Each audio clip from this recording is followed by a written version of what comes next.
This is Canada Reads American Style, featuring two friends who love Canada Reads and Canadian literature. Welcome our host Rebecca from Michigan and Tara from Ontario. Hi everyone, it's Rebecca and Tara, and we are so excited to host our first 2023 Canada Reads interview. And I'm giving a shout out to all my family and friends who never listen to our podcast, but will this time because of our special guest. Mattea Roach is the most successful Canadian competitor in Jeopardy history. In the spring of 2022, they won a record-setting 23 games. They are also the host of Canadaland's podcast, The Backbench. Mattea hails from Halifax, but now lives in Toronto, and they will be championing the graphic novel Ducks, written by Kate Beaton. Welcome, Mattea. Thanks so much for having me. Well, thanks for being with us. My first question is, are you aware that many fans think with your competitive background that you are the favorite going into the debates? And if so, do you feel that pressure? So I generally try to read as little on the internet as possible about anything that I do, unless it's absolutely essential to me being able to do whatever job I'm doing. Just because a lot of it's always going to be positive, but then sometimes you'll see some negative things, and those are always the things that stick in my mind. So honestly, no, I wasn't aware that people thought that. It's funny, like, I actually think that the sort of competitive background of Jeopardy is not why I think I'm going to be good at this. I think the real thing that I talked about, I've talked about this in press and stuff before, but I was a competitive debater for like 7 years, my whole way through high school, and then also for my first 2 years of university. And I also coached like high school level debate for 5 years as well, kind of overlapping a little bit with when I was still competing. So, it was funny when the producers contacted me for Canada Reads, one of the questions they asked was what I would describe my style as a debater. And I was like, well, do you know I actually did it for a long time? And they didn't. So I think that is the thing that I'm going to find the most helpful. Like, it's going to be a very familiar thing for me to do.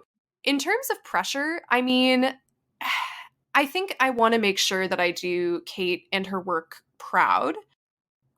But, there's not in terms of like what's on the line for me personally, like that's really all it is wanting to make sure that her work is well represented. So I don't really feel a sense of pressure of like, I need to make the viewers feel like they've gotten their money's worth, so to speak, out of my performance. Let me put it this way. It will not be the most high pressure thing I'm even doing in the month of March. Wow. Okay. That makes me want to ask what else you're doing in March, but I won't, but I do. Okay, so Mattea, we want to know a little bit about how you selected Ducks. Like, did you select it from the CBC producers list? Did you know right away? And what made you select it? So I basically, during that initial call with the producer, is what happens is they'll contact a number of people. They'll contact more people than they end up selecting for the panel. Okay. Because they want to, of course, gauge interest and then also find out a little bit about what sorts of books people like to read, see what their temperament's going to be like as a debater. And they want to make sure that they have a balanced panel in terms of not having a bunch of books all from the same publisher, not having a bunch of people all from the same part of the country, having a range of ages, racial and ethnic backgrounds, gender balance, and all of these things. Mm-hmm. So I wasn't given a list of books right away. During that initial conversation, I basically was asked, well, is there anything that's a Canadian book that's relatively recent that you've been really excited to read? So either something I had read already or something I was looking forward to picking up maybe. And I knew that there was something, but I couldn't remember what it was. It was like I had gone into my local independent bookstore looking for a book the week prior, and I just completely blanked. And the producer was like, okay, well, we have something in mind for you that we think would be really great, but you know what? I won't tell you because they didn't want to influence me at that stage of the game. Mm-hmm. And they were like, okay, if we do end up choosing you to be on the panel, we'll let you know what we were thinking of. So a couple days go by and I had sent them, I was like, I need to send them an email back. I think I needed to confirm that I was going to be available for the dates or something to that effect. And I was like, in this email, I remembered what the thing was that I'd been looking for, that I'd been really looking forward to reading. It was Ducks. Like, I think that actually would be something I'd be really excited about championing. Yeah. And they were like, great, amazing. That's what we wanted you to do. Oh my gosh. Wow. And it was multiple people too on the Canada Reads team that apparently all were excited about the concept of me championing this book. So we sort of came up with it separately, I guess, Yeah. and then, came to an agreement, and we didn't discuss anything else. Wow. That's very cool. I have a little a secondary question that I don't know if you can answer it or now, but if it had been a different book that they wanted you to read, do you have veto power? Do you know? I mean, it didn't come up. I think, yeah, you do. Because at the point Okay. where they want you to be on the panel, I don't think that they would kick you off the panel for not wanting to do the Yeah. book that they had suggested. And I think it's super important for the success of the show that the panelists genuinely do feel that the book they're championing is the book that all of Canada should read, right? I Yes. think Yeah. it is difficult for most people, especially with something like literature, where it's hard to fake having a taste that you don't really have. Mm-hmm. hmm It would be really difficult to defend a book that you didn't feel strongly about. So I imagine if they had come to me with something and I said, you know what, that's so out of what I would normally read, I don't feel like I'm going to be able to do a good job with that book. I think Yeah. they would have been like, okay, well, you're not doing that one. We'll think of something else. Okay. Good. That's what I wanted to hear. Awesome. Wow, Thank you. for that Yeah. background a little bit, because sometimes as fans we're not really obviously part of the process, so it's nice to get a little bit of that inside information. That's kind of cool. Do you have a process for reading all 5 books? In fact, I'm assuming you've read them all by now, but do you do note taking or highlighting? And I was going to ask if there was any similarity in preparing for Jeopardy and Canada Reads, but then with your debating background, I'm assuming that is exactly how you've approached this then? Mm-hmm. Yeah, so I have read all the books. I actually just finished Mexican Gothic yesterday, and that was the last of the 5 that I read. My intention is to read them all twice. So I've gone through all of them once. I didn't take notes at all. I actually have historically never been I never highlight anything I ever read, and I usually will take separate jot notes is how I will take notes. Like when I used to be in school and reading things for English courses, that would be how I would do it. I wanted to read everything first to get just sort of my emotional, like regular reader response, because I do think that that's important, because that's how the majority of people who are reading these books, in conjunction with the show or not, are going to be interacting with them, right? It's Mhm. not going to be in an analytical, academic, like note-taking way. Yeah. I do plan on going over everything again. I'm a pretty fast reader, I would say, and especially if it's something I've already read before. I think I have stuff in mind that really stuck with me that I'll go back and note down page numbers and note down passages and probably write down some things about wider themes. Like one thing I've noticed, and I'm not sure how many of the books you folks have read, like there are definitely things that cross over in terms of common themes, not necessarily among all 5 books, but there'll be a certain theme that maybe 3 out of the 5 have in common or something like that. And so ways of connecting them together, like one thing that I definitely want to think about is, well, what are the questions that Ali, like the moderator of the panel, is going to maybe put to us, right? Like, what are things that other people might bring up and what are points of comparison that they might want to use?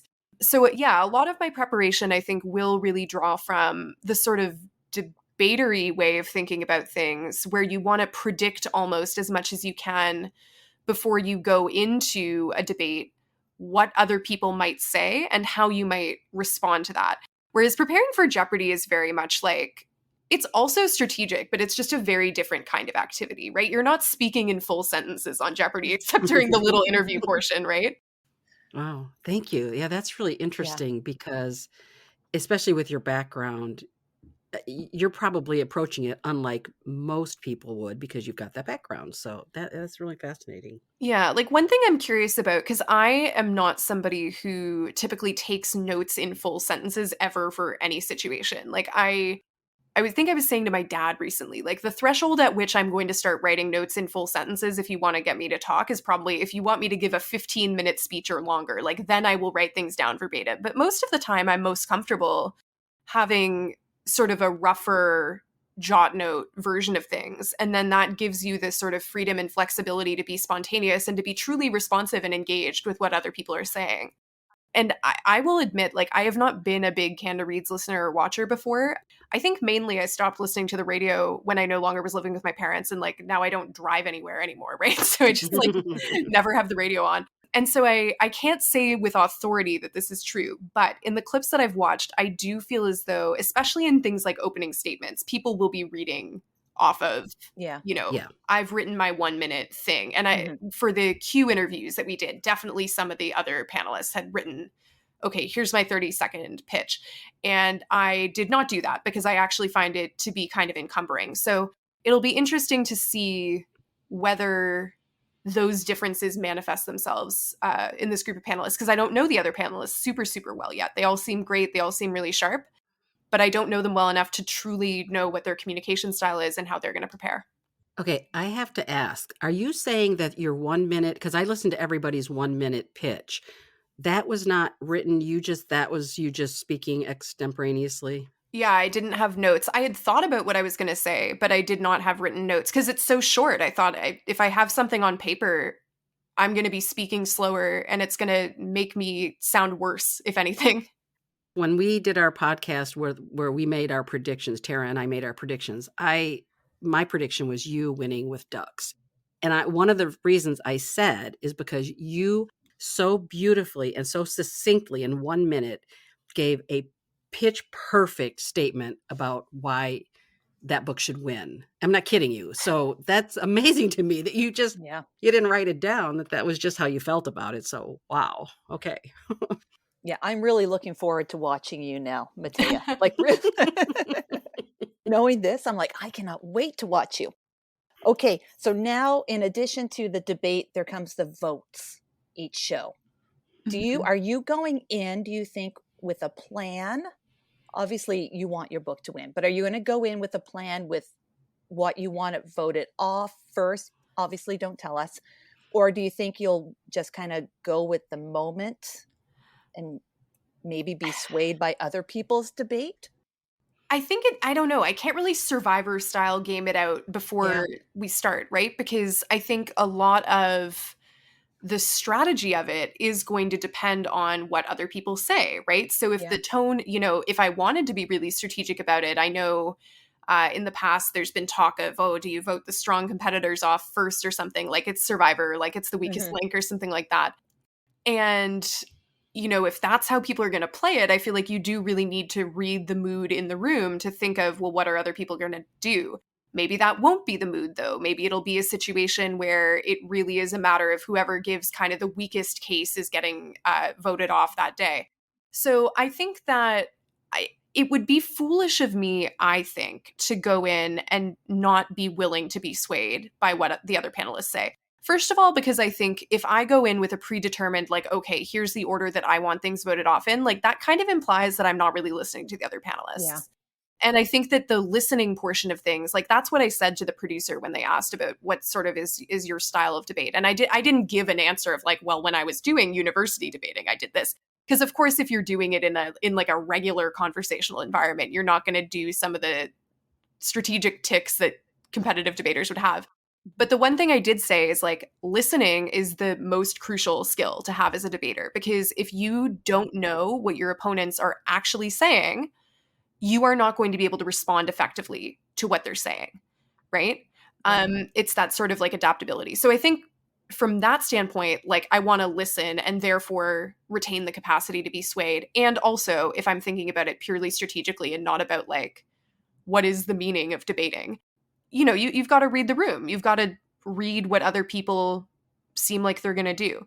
So I certainly, as I was reading books, had some in mind where I was like, okay, if I don't want, if my book doesn't win, like this is maybe one that I think is kind of next best or something like that.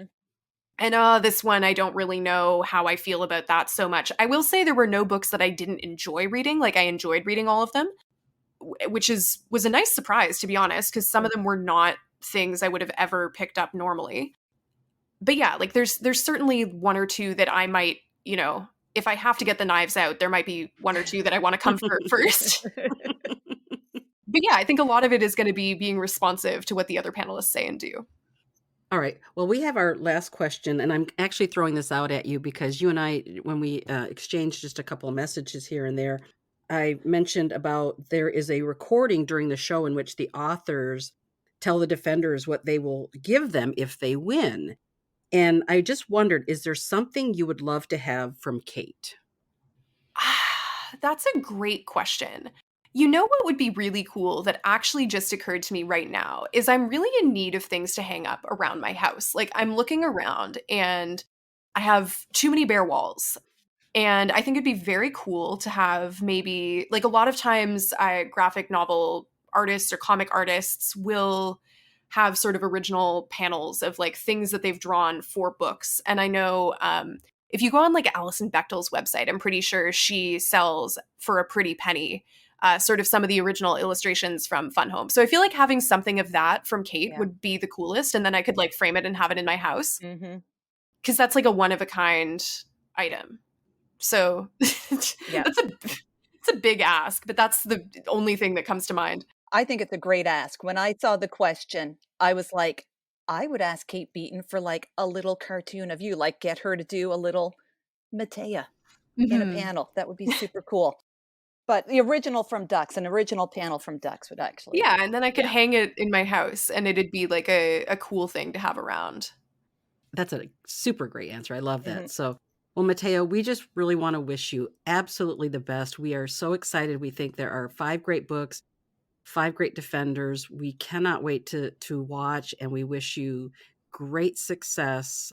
Let's see, March 27th through the 30th, I believe. Those are the dates, yeah. Excellent. Thank you so much. Thanks for having me on. This was a lot of fun. Thank you, Mattea. Thank you for joining us on our bookish journey. If you enjoyed this episode, please consider subscribing, rating, and reviewing Canada Reads American Style wherever you listen. You can connect with the podcast and Rebecca on Instagram at Canada Reads American Style and with Tara at On a Branch Reads. Until next time, keep reading.